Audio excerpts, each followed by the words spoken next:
Okay, I had another comment saying something, but the Septuagint and the Masoretic text are Old Testament. Like they were making fun of me that I don't know what I'm talking about. Sometimes I don't know what I'm talking about. That's okay. I have fun with that too. But anyway, yeah, some of the Bible verses that she was talking about in the original video, which this comment was on YouTube, so I don't know if they went back to the original video or not. But some of the Bible verses that she was talking about are New Testament verses. So yes, I need to address the New Testament translations. Okay, again, it wasn't written in English. Yeshua, Jesus, did not come down and speak King James English when he was here. Grandchild is having a lot of fun with her dinosaurs right now. So, yeah, the Septuagint and the Masoretic text, that's Old Testament. Hebrew, originally written by Hebrew scholars, Hebrew priests, more than likely, most of it. Some of it was written by women, I just want to say, okay? There's some of the stuff in the Old Testament that was written, it's women's words. It's women's words. So there's 2 books that I brought this up recently, and boy howdy, they don't want to hear it. There are 2 books in the Old Testament that are named after women. There is a woman battle general in the Old Testament of the Bible, because they want to say the Bible's patriarchy, blah, blah, blah, okay? Leave the Bible out of your white man-hating stuff, okay? Because it doesn't fit there. And especially if you haven't read it. If you've read it, then let's have an intelligent conversation. Anyway, we're going to talk about the New Testament, okay? The New Testament, you've got, we have all of these English translations, and we get in a tiff whenever there's a verse missing out of a translation, which I'm glad people are noticing. There's verses that are missing out of some of the translation. We've known that since the 80s, sweetheart. That's why some people were King James only staunchly for so long, and still there's a lot of them. Okay. The thing is, the New Testament was written in letters. They weren't written in books. They didn't just sit down and write books. They were written in letters. Matthew, Mark, Luke, John might have been compiled mostly together-ish, but for the most part, majority of the New Testament was written in letters that they passed around from church to church, and they copied them, okay? They weren't just a bunch of illiterate, whatever you want to believe, of people of that time period. Somebody brought a letter, and a lot of these were underground churches because they were being persecuted, okay?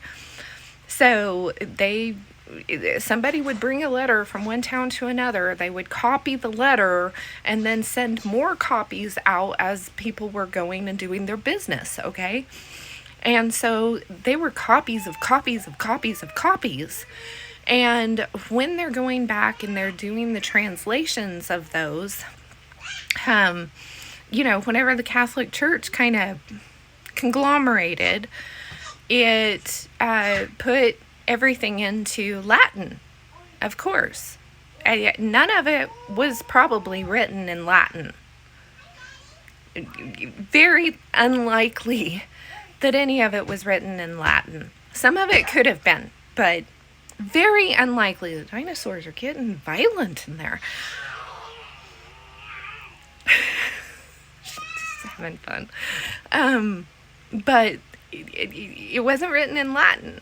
But that's where a lot of the compilation, that's where the canon was put together. It was put together in Latin, okay? Some of it was very likely because they would like for you to believe it was all written in Greek, but these were all Hebrew people for the most part at the beginning. they were Hebrews. So it was very likely that the very first copies of a lot of it could have been written in Hebrew. They were doing Greek at the time there in that area, supposedly, as far as we know. So a lot of it's in Greek, right? And then it was translated to Latin, the Romans, And then, so you go through this process of these letters all over the place. Now, a bunch of the letters ended up in different places. So, there was a whole church in India, completely separate, never a part of the Catholic Church, okay? There was another church in Ethiopia that was completely separate, never a part of the Catholic Church, okay? And they had their own copies of the letters, all right? And Ethiopia has over 80 books in their Bible. The Catholic Church has over 70, and the Protestants cut it down to 66.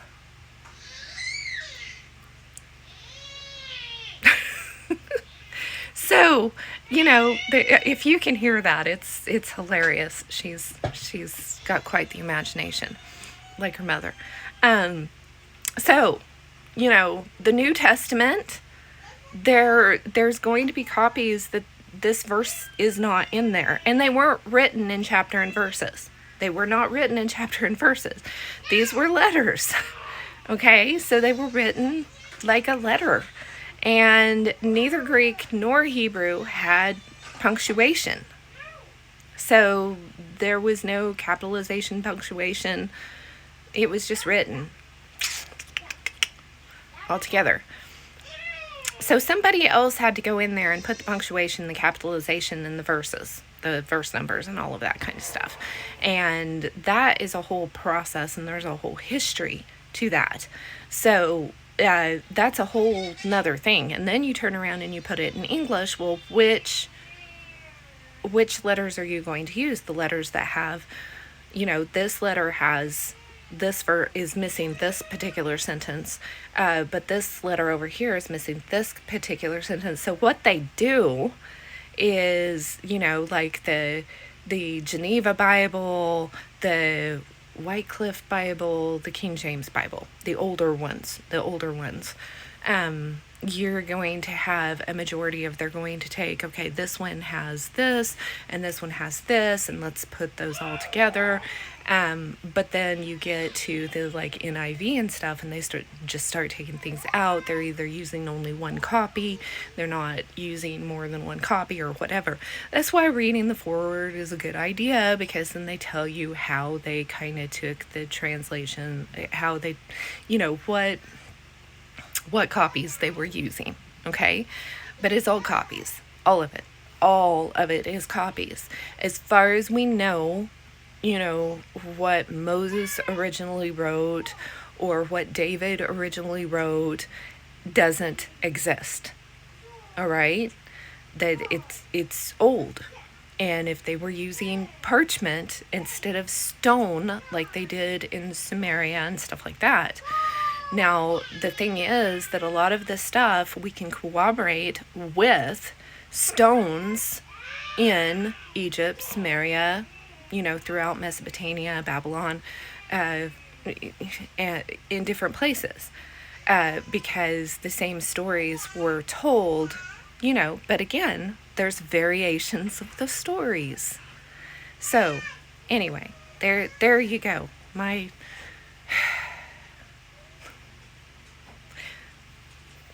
So, for the nitpicky comments down below, are you ready? Get set, go.